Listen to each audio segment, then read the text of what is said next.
পুলিশকে rough and tough হওয়ার বার্তা মুখ্যমন্ত্রী মমতা বন্দ্যোপাধ্যায়ের। কখনো রাফ অ্যান্ড টাফ, আবার কখনো নরম হতে হবে।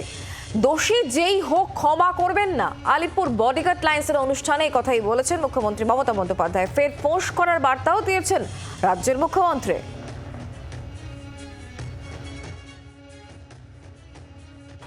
এটা মাথায় রাখতে হবে, যে কাজ করবে গালাগালি সেই খাবে। এটা আজকে কলিকালের নিয়ম।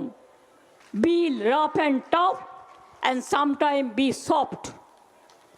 আপনাদের কাজের ধারা হিউম্যানিটি, মানবিকতা, মানবিক দিকটাও দেখবেন।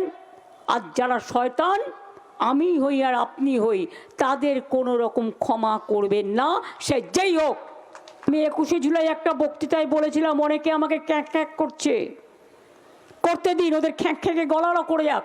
আমি আমার কথা বলছি না, রামকৃষ্ণ পরমহংসদেব যিনি আমাদের পথপ্রদর্শক, আমি তার কথা বলছি। তিনি বলেছিলেন সাপটাকে তুমি কাউকে কামড়াবে না, কিন্তু সাপটা একদিন এসে বলল, প্রভু তোমার কথায় আমি তো কাউকে কামড়াই না, কিন্তু আমাকে অনেকে ঢিল মারে, লাঠি দিয়ে মারে, দেখো আমার গা দিয়ে রক্ত বেরোচ্ছে,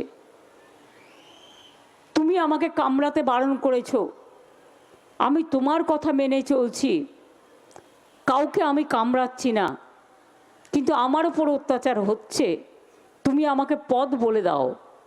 তখন ঠাকুর বললেন, আমি তোমাকে কামড়াতে বারণ করেছি, কিন্তু আমি তোমাকে ফোঁস করতে বারণ করিনি। মানুষের অধিকার সবার আছে, আপনারও আছে, আমারও আছে, আমাদের সবার আছে।